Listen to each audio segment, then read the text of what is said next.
خواب بیدہ جذبے قسط نمبر 5۔ سارم اور سیرش کو جب ہوش آیا تو رسم بستگی ان کے بدن بے طرح سن کر چکی تھی۔ عضلاتی کھچاؤ اور بے بسی کی کیفیت انہیں اعصابی شکستگی میں مبتلا کر چکی تھی۔ سیرش کی آنکھوں میں آنسو مڈ آئے، وہ مدد طلب نگاہوں سے سارم کو دیکھ رہی تھی۔ سارم بے بسی سے نظریں چرا کر رہ گیا، اس کے پاس بھی اس صورتحال سے بچاؤ کی کوئی ممکنہ تدبیر نہیں تھی۔ ذہن گویا یکدم ہی مفلوج ہو کر رہ گیا تھا۔ اس ساری صورتحال کو فلمی قرار دینے کے باوجود کوئی فلمی حل سوج ہی نہیں رہا تھا۔ زندگی بظاہر افسانوی اور فلمی اتفاقات کا مجموعہ سے ہی، لیکن اس کا لیا گیا امتحان بے حد شفاف ہوتا ہے۔ اس امتحان سے گزرنے والوں کے لیے ہر لمحہ صدیوں کے مساوی بن جاتا ہے۔ کچھ یہی حال ان دونوں کا بھی تھا۔ معیز اور شیزہ بھی اس اثناء میں ہوش کی وادی میں قدم رکھ چکے تھے۔ ان کی نظروں کا باہم تبادلہ ہوا۔ شیزہ کی آنکھوں میں بے بسی، خوف اور خدشات دیکھ کر معیز کا رواں رواں مضطرب ہو گیا۔ اس کا ذہن تیزی سے بچاؤ کے طریقوں پر غور کرنے لگا۔ اسماعیل نے اس کے ہاتھ گردن کے عقب میں لے جا کر باندھے تھے۔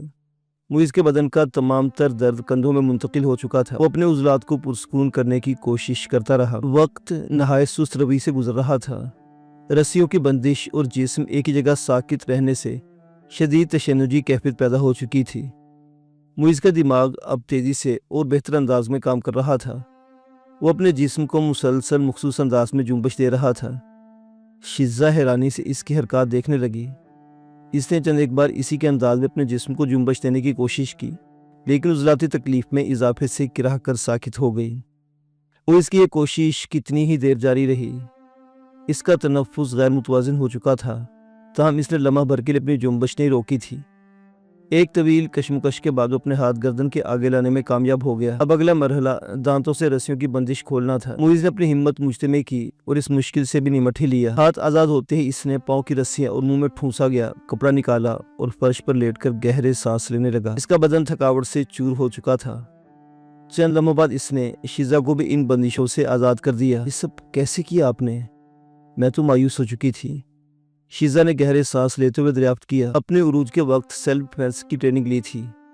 اس وقت وہاں قانون نافذ کرنے والے اداروں میں میرے کئی کرم فرما تھے، ان میں سے ایک کا انٹرویو کیا تھا۔ اچھا دوست بن گیا تھا وہ میرا۔ اس کے مشورے اور اسی کے زیر نگرانی 3 ماہ کی ٹریننگ لی تھی میں نے۔ یہ اس وقت کام نہیں آئی، البتہ آج فائدہ ہو گیا کچھ۔ اس نے تفصیلاً بتایا۔ وہ دوسرے کمرے میں سارم اور سیرش بھی ہیں، انہیں بھی ریلیز کروا لیں۔ شیزہ کو یاد آیا، نہیں، پہلی بات تو یہ ہے کہ اس کا کوئی فائدہ نہیں، وہ بے حد شور مچائیں گے، اور دوسری بات یہ کہ میں تمہیں گارنٹی سے کہہ سکتا ہوں ہم اس کمرے سے باہر نہیں نکل سکتے۔ ان دروازوں کا میکنزم کہیں اور ہے یا کچھ اور ہی لیول کی گیم ہے۔ معیز کی اس بات پر شیزہ کے ذہن میں جھماکا سا ہوا۔ اس نے معیز کو وہاں ہونے والے پراسرار واقعات مختصراً بتا دیے۔ معیز نے تفہیمی انداز میں سر ہلایا اور کہنے لگا، وہ حشرات یقیناً مشینی ہو گئے۔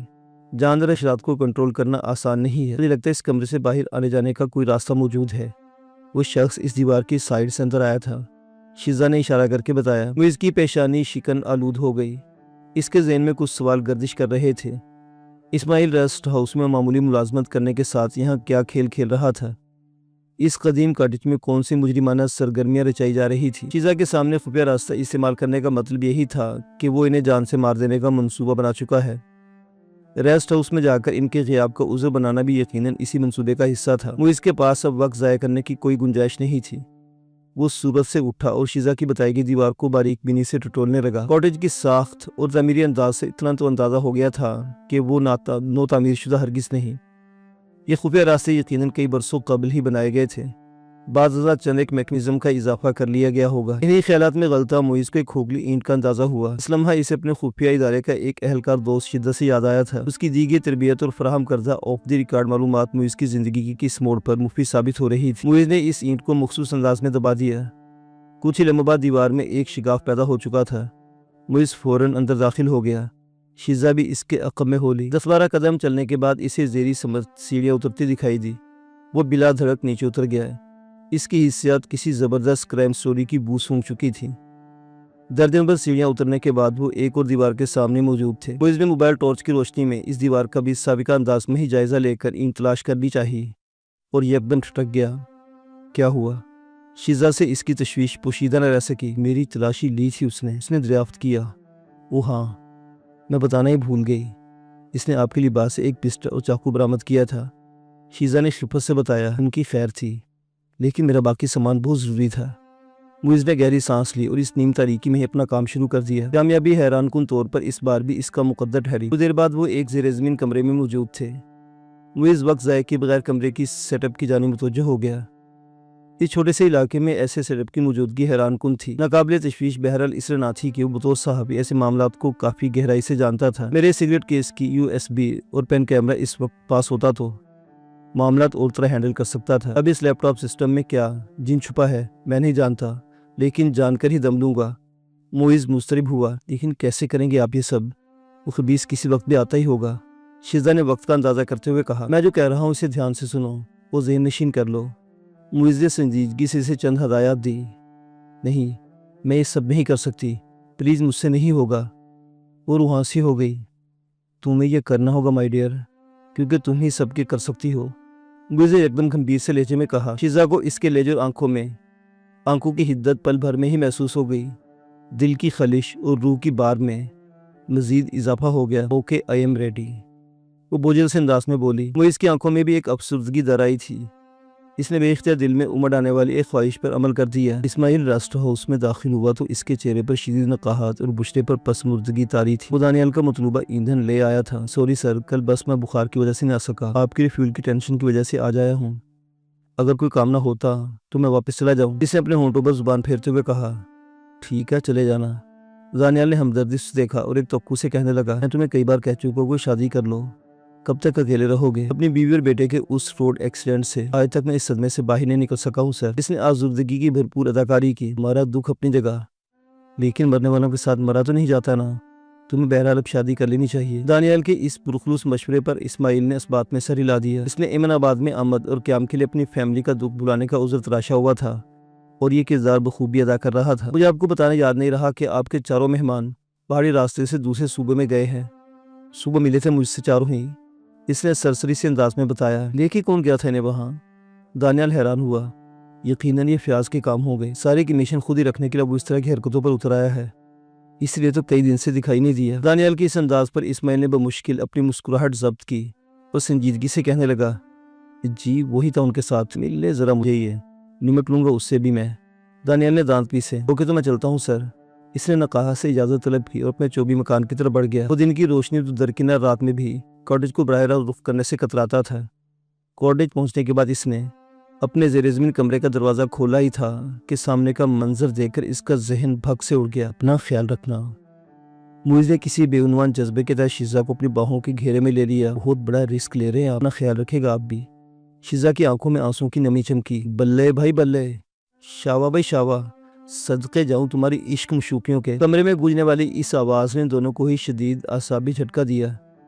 اسماعیل، اس طرح کی آمد ان کے لیے قطعی غیر متوقع تھی۔ غلطی سے مسٹیک ہوگی مجھ سے بھائی، بہت ہلکا لیا تھا میں نے تجھے۔ الفاظ کے برعکس اس کی آواز و لہجہ نہایت شفاف تھے۔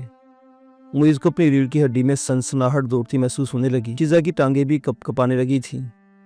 اسماعیل نے پسٹل کی زد میں رکھا اور غرا کر کہنے لگا، چلو ہاتھ اوپر کرو اور آگے لگو دونوں۔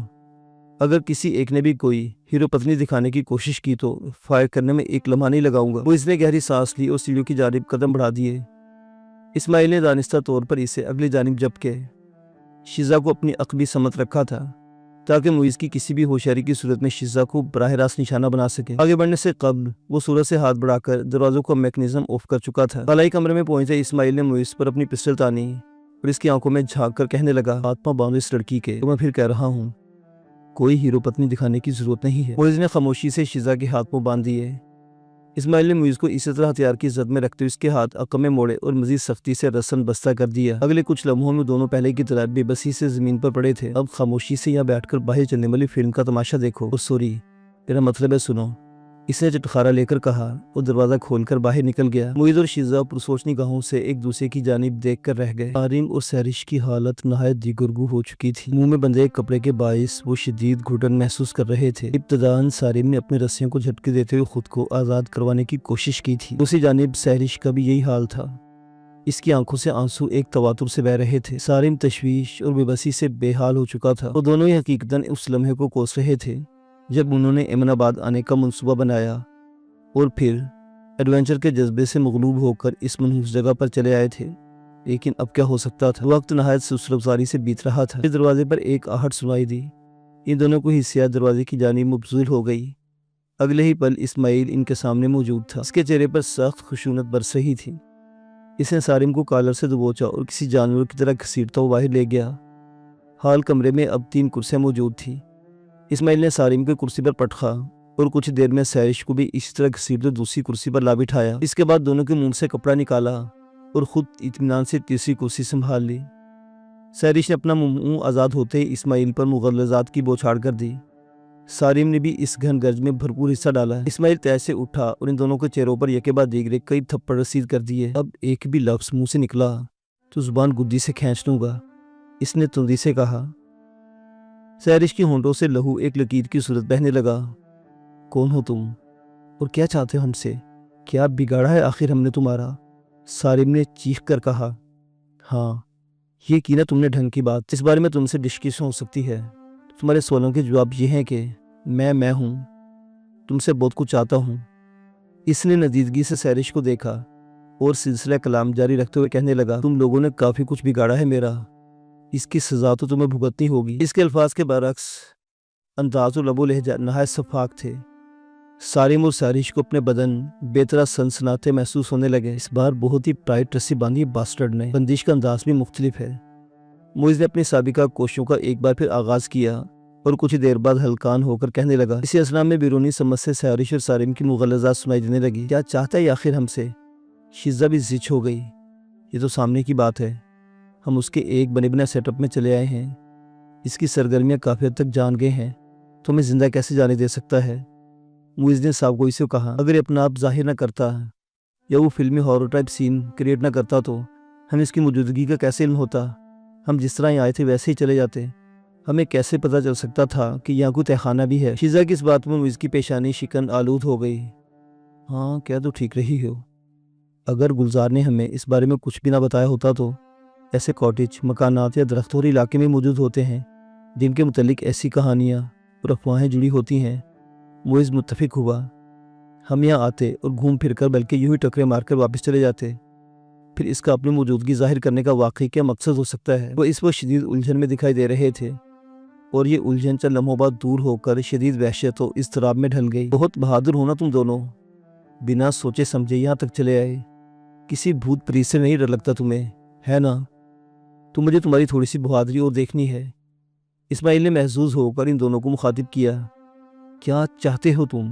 سارم چٹخا۔ اس کے جواب میں اسماعیل نے وہی مطالبہ دہرایا جو وہ اس سے قبل فیاض سے بھی کر چکا تھا۔ سارم نے بھی اس طرح ابتدائی مطالبہ تسلیم کر لیے۔